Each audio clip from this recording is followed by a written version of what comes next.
আসসালামু আলাইকুম প্রিয় শিক্ষার্থীরা, তোমাদের এই ভিডিওতে স্বাগতম। আজকের ভিডিওতে আমরা এন্ট্রপি রিলেটেড একটা প্রমাণ পড়ব। দেখো, প্রমাণটা খুবই খুবই খুবই খুবই সিম্পল।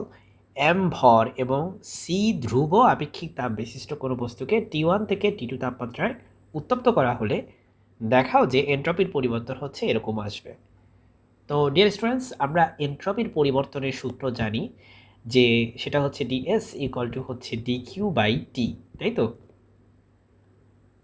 কোনো একটা সিস্টেম টি তাপমাত্রায় ডিকিউ পরিমাণ হিটকে অ্যাবজর্ব করে অথবা লেটসে রিজেক্ট করে, মানে শোষণ বা বর্জন যেটাই করুক, সেক্ষেত্রে তার এন্ট্রপির পরিবর্তন, অতি ক্ষুদ্র এন্ট্রপির পরিবর্তন ডিএস হবে ডিকিউ বাই টি। এখন এখানে কিন্তু তাপমাত্রা চেঞ্জ হচ্ছে। সো যেহেতু তাপমাত্রা চেঞ্জ হচ্ছে, তাই আমরা ইন্টিগ্রেশন করব টেম্পারেচারের রেসপেক্টে। ঠিক আছে, আশা করি সেক্ষেত্রে হচ্ছে আমরা যে ফলাফলটা এটা আনতে পারবো। তো আমি একটু সময় বাঁচানোর জন্য আসলে কথাটা লিখে ফেলছি। কোনো সিস্টেম যদি টি তাপমাত্রায় ডিকিউ পরিমাণ তাপ গ্রহণ বা বর্জন করে, সেক্ষেত্রে এন্ট্রপির পরিবর্তন হবে DS equal to DQ by T, যেটা একটু আগে আলোচনা করতেছিলাম আমরা, তাই না? তো ধরো যদি এমন হয় যে তাপমাত্রা পরিবর্তন হচ্ছে, তাপমাত্রা এরকম ফিক্স থাকতেছে না, ঠিক আছে? তাপমাত্রা যদি লেটসে তাপমাত্রা টি ওয়ান হতে টি টু টি টুতে টি2তে পরিণত হলে এম ভরের এবং এবং সি ধ্রুব সি ধ্রুব আপেক্ষিক তাপ বিশিষ্ট কোনো বস্তুর বা সিস্টেমের আপেক্ষিক তাপ বিশিষ্ট কোনো সিস্টেমের এন্ট্রপির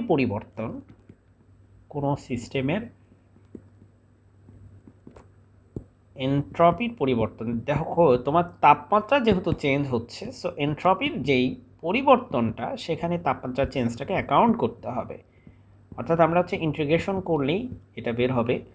আমরা যদি এই পাশে ইন্টিগ্রেশন করি এবং আমরা যদি রাইট সাইডেও ইন্টিগ্রেশন করি, আমাদের লিমিটটা কিন্তু খেয়াল করতে হবে যে আমাদের কিন্তু তাপমাত্রা ছিল T1, এখন হয়ে যাবে T2 থেকে T2, অর্থাৎ আমাদের লিমিটটা, লোয়ার লিমিট ছিল T1, আমাদের আপার লিমিট হচ্ছে T2, এরকম। ওকে, অলরাইট। এখন আমরা দেখতে পাচ্ছি যে এখানে আমাদের এন্ট্রপির পরিবর্তন, লেটসে আমরা সিস্টেমের এন্ট্রপি শুরুতে ছিল S1, এখন সিস্টেমের এন্ট্রপি হয়ে গেছে লেটসে S2। ওকে, সো S1 থেকে S2। সো ডিয়ার স্টুডেন্টস, তুমি যদি ডিএসকে ইন্টিগ্রেশন করো, তাহলে এটা হবে হচ্ছে তোমার S, আর এখানে উপরে থাকবে হচ্ছে তোমার S2, নিচে থাকবে S1। আর on the right hand side তোমার যেহেতু ডিকিউ তোমরা জানো যে আমরা জানি যে ডিকিউকে লেখা যায় MC/DT। ওকে, এখানে একটা জিনিস তোমাকে মনে করিয়ে দিই, তোমাদের সি না দিয়ে এসও ইউজ করতে পারো, কারণ আমরা জানি যে আপেক্ষিক তাপকে কিন্তু আসলে এস দিয়েও প্রকাশ করে, হ্যাঁ, অনেক অনেক বইতে। সো MC/DT, এটাই হচ্ছে তোমার ডিকিউ এর মান।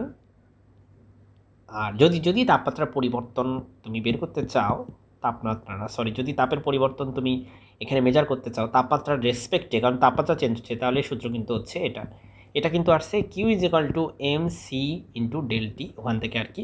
সো যেহেতু অতি ক্ষুদ্র পরিবর্তন আমরা দেখতেছি, তাই এখানে দুই জায়গাতেই হচ্ছে আমরা ডিটি পরিমাণ এখানে নিছি, তাই এটা হয়ে গেল আমাদের ডিকিউ।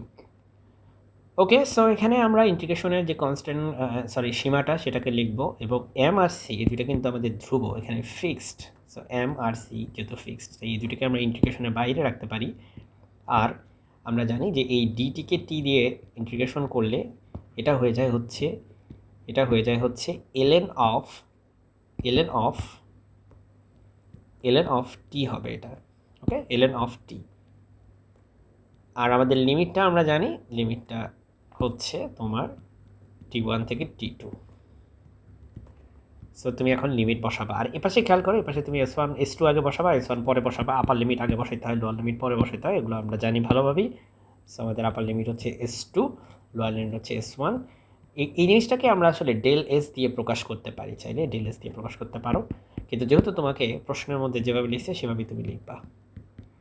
দেখো, তোমার প্রশ্নে কিন্তু আসলে এভাবে লিখছে, তুমি এভাবে রাখো, ডেল এস দিয়ে লিখলে ডেল এস দিয়ে রাখবা, ঠিক আছে? সো এখানে আমরা পাবো হচ্ছে m ইন্টু সি। এবার আমরা আগে আপার লিমিট বসাবো, সেটা হচ্ছে t2, দেন আমরা হচ্ছে লোয়ার লিমিট বসাবো, সেটা হচ্ছে t1। এবার আমরা লগারিদমের ফর্মুলা বসাবো। আমরা সবাই জানি লগারিদমের ক্ষেত্রে একটা ফর্মুলা, এই যে এটাকে এটা মাইনাস যদি করে তাহলে সেটাকে আমরা ভাগ আকারে লিখতে পারি ln of t2 divided by t1। So আমরা লগারিদমের এই ফর্মুলাটা এখানে ইউজ করলাম। তো এটা কিন্তু আমাদের আলটিমেটলি আমাদের এটাই দেখাইতে বলছে। দেখো দেখো হুবহু মিলতেছে কিনা, ঠিক আছে? আমি জুম আউট করলে তুমি আর দেখতে পাবে ভালোভাবে। সো এই যে, আশা করি তোমরা এই ছোট্ট যে প্রমাণটা এটা পারবে। আসসালামু আলাইকুম।